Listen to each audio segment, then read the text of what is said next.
갈라디아서 길잡이, 은혜의 대원장, 자유의 복음, 갈라디아서에 대한 개혁신학적 심층 분석. 제1부, 뜨거운 사도의 심장과 갈라디아의 위기. 기독교 역사의 찬란한 보석이라 불리는 갈라디아서는 단순히 사도 바울이 쓴 편지 중 하나가 아닙니다. 이것은 성령의 강력한 감동 아래 복음의 순수성을 지키기 위해 사도가 쏟아낸 영적인 절규이자 승리의 선포입니다. 개혁신학의 관점에서 갈라디아서는 성경이 인간의 고안물이 아니라 하나님의 무오한 말씀임을 증명하는 가장 강력한 증거 중 하나입니다. 바울은 이 편지의 첫머리부터 인사말을 생략한 채 곧바로 갈라디아 교인들의 배교를 질책합니다. 왜 그토록 서둘렀을까요? 그것은 바로 복음의 핵심인 오직 은혜가 율법주의라는 독소에 오염되고 있었기 때문입니다. 주후 48년경 안디옥에서 갈라디아 지방의 소식을 전해 들은 바울의 심정은 타 들어가는 것 같았습니다. 자신이 목숨을 걸고 전했던 복음, 즉 오직 믿음으로만 구원을 얻는다는 진리가 소위 유대주의자들이라 불리는 거짓 교사들에 의해 난도질당하고 있었기 때문입니다. 그들은 이방인 신자들에게 예수님을 믿는 것만으로는 부족하다, 할례를 받고 율법을 지켜야 진짜 구원이 완성된다고 속삭였습니다. 바울은 이를 다른 복음이라 규정하며 단호히 저주를 선포합니다. 바울이 이토록 격노한 이유는 이것이 단순한 관습의 문제가 아니라 그리스도께서 십자가에서 이루신 단번의 제사를 불완전한 것으로 만드는 신성 모독이었기 때문입니다. 우리는 갈라디아서를 통해 사도 바울의 부르심이 사람에게서 난 것이 아니라 부활하신 예수 그리스도께로부터 직접 온 것임을 확인합니다. 그는 다메섹 도상에서 자신을 찾아오신 하나님의 아들을 대면했고 그 계시의 말씀을 성령의 능력으로 기록했습니다. 제2부, 언약의 통일성과 율법의 참된 역할. 바울은 갈라디아서 3장과 4장에서 구속사의 장엄한 파노라마를 펼쳐 보입니다. 개혁신학은 성경 전체를 꿰뚫는 언약의 통일성을 강조합니다. 바울은 갈라디아 교인들에게 묻습니다. 아브라함이 어떻게 의롭다함을 받았느냐? 그 답은 명확합니다. 율법이 주어지기 430년 전 할례도 받지 않았던 아브라함이 오직 하나님의 약속을 믿었을 때 하나님은 그를 의롭다 하셨습니다. 이것은 구원이 인류의 역사 전체를 통틀어 언제나 믿음의 원리 위에서 작동해 왔음을 보여주는 무오한 증거입니다. 그렇다면 왜 하나님은 시내산에서 율법을 주셨을까요? 유대주의자들은 율법이 구원의 조건이라고 주장했지만 바울은 성령의 지혜로 전혀 다른 대답을 내놓습니다. 율법은 우리를 그리스도께로 인도하는 초등교사 혹은 몽학선생이라는 것입니다. 율법은 우리가 결코 도달할 수 없는 거룩한 기준을 제시함으로써 우리의 죄성을 적나라하게 폭로합니다. 거울이 얼굴의 때를 지워주지는 않지만 때가 있음을 알려주듯 율법은 우리가 전적으로 타락한 죄인임을 깨닫게 하여 오직 그리스도의 자비만을 갈망하게 만듭니다. 율법은 우리를 죄 아래 가두어 둠으로써 오직 믿음으로 말미암는 약속이 우리에게 주어지게 하는 신성한 장치였습니다. 바울은 하갈과 사라, 시내산과 예루살렘의 비유를 통해 우리가 종의 자녀가 아니라 자유 있는 여자의 자녀, 곧 약속의 자녀임을 선포합니다. 우리는 율법이라는 엄한 주인 아래서 종노릇하던 신분에서 벗어나 이제 하나님을 아바 아버지라 부를 수 있는 양자의 명분을 얻었습니다. 제3부, 이신칭의와 그리스도의 신실하심. 갈라디아서 2장 16절은 개혁신학의 심장부와 같습니다. 사람이 율법의 행위로 말미암아 의롭게 되는 것이 아니요 오직 예수 그리스도를 믿음으로 말미암아 되는 줄 아나니. 여기서 바울이 사용하는 의롭다함, 자스티피케이션은 법정적 선언입니다. 거룩하신 재판장 하나님 앞에서 우리가 무죄라고 선포되는 것입니다.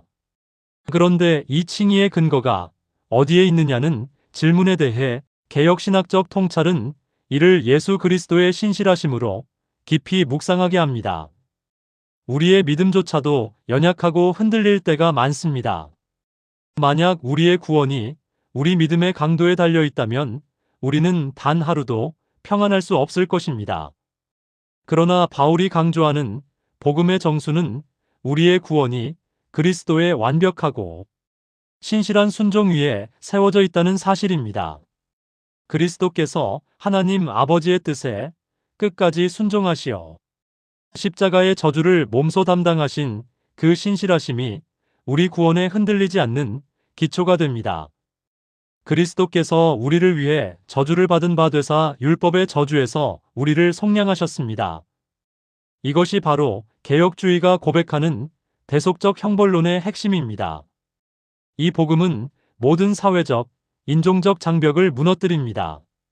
유대인이나 헬라인이나 종이나 자유인이나 남자나 여자나 다 그리스도 예수 안에서 하나이니라. 당시 유대 사회에서 남성들은 자신이 이방인이나 종이나 여자로 태어나지 않은 것을 매일 감사기도 제목으로 삼았습니다. 그러나 바울은 복음 안에서 그 모든 위계 질서를 폐지합니다. 그리스도의 신실하심은 우리를 한 가족으로 묶어주며 십자가의 승리를 우리의 승리로 전가해 줍니다. 제4부 성령의 열매와 사랑을 위한 자유. 바울은 5장에 이르러 복음이 주는 자유가 결코 방종을 의미하지 않음을 분명히 합니다. 그리스도께서 우리를 자유롭게 하려고 자유를 주셨으니 그러므로 굳건하게 서서 다시는 종의 멍에를 매지 말라. 여기서의 자유는 내가 원하는 대로 악을 행할 수 있는 방종이 아니라 이제껏 우리를 얽매였던 죄의 본성과 율법의 정죄로부터의 해방입니다. 개혁신학은 이 자유를 사랑으로 서로 종노릇하는 자유라고 부릅니다. 아이러니하게도 가장 자유로운 상태는 우리가 그리스도의 사랑에 매여 기꺼이 이웃을 섬기는 종이 되는 순간입니다. 우리는 우리 자신의 힘으로는 결코 율법을 완성할 수 없습니다. 그러나 바울은 놀라운 비밀을 공개합니다. 성령을 따라 행하라. 그리하면 육체의 욕심을 이루지 아니하리라. 우리 안에 내주하시는 성령님은 우리가 죄의 본성을 이기고 하나님의 뜻을 따를 수 있는 새로운 힘의 원천이 되십니다. 육체의 일은 분명합니다. 음행, 더러운 것, 우상숭배, 분쟁, 시기 등은 우리 공동체를 파괴하고 영혼을 갉아먹습니다. 그러나 성령을 따라 사는 자들에게는 자연스럽게 성령의 열매가 맺힙니다. 사랑, 희락, 화평, 오래 참음, 자비, 양선, 충성, 온유, 절제. 이 열매들은 우리가 억지로 만들어내는 결과물이 아니라 참포도나무이신 그리스도께 붙어 있을 때 성령께서 맺게 하시는 인격의 변화입니다. 개혁주의 성화론의 핵심은 바로 이 지점에 있습니다. 우리는 구원받기 위해 열매를 맺는 것이 아닙니다. 이미 그리스도 안에서 구원받았고 자유를 얻었기에 그 감격과 은혜에 이끌려 성령의 인도하심에 순종하게 되는 것입니다. 제5부 성과주의 시대를 치유하는 하늘의 소리. 본문 갈라디아서 2장 16절, 5장 1절, 22, 23절. 제목 성과라는 멍에를 벗고 은혜의 안식으로. 사랑하는 성도 여러분, 오늘 여러분의 마음은 안녕하십니까?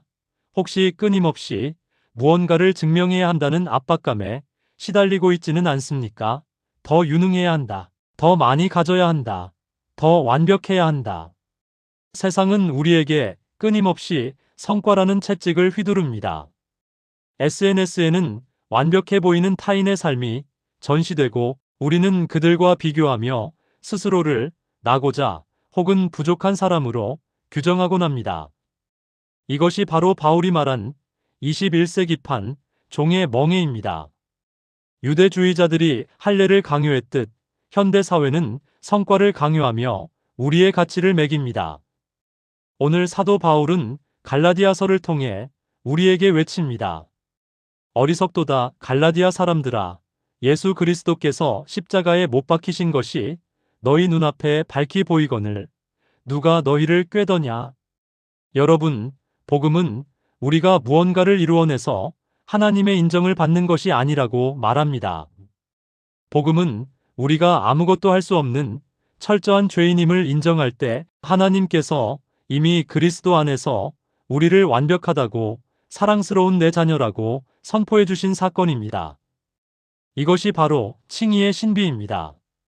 하나님은 우리의 성적표를 보지 않으시고 우리를 덮고 있는 그리스도의 완벽한 의를 보십니다. 성도 여러분, 이제 그 무거운 성과주의 함정에서 빠져나오십시오. 내가 나를 증명하려던 모든 종교적, 세속적 노력을 멈추십시오. 바울은 고백합니다. 내게는 우리 주 예수 그리스도의 십자가 외에 결코 자랑할 것이 없으니 여러분의 가치는 여러분이 행한 일에 있지 않고 하나님이 여러분을 누구라 부르시는가에 달려 있습니다. 여러분은 그리스도의 피값으로 사신 존귀한 하나님의 상속자입니다. 이제 다시는 종의 멍에를 매지 마십시오.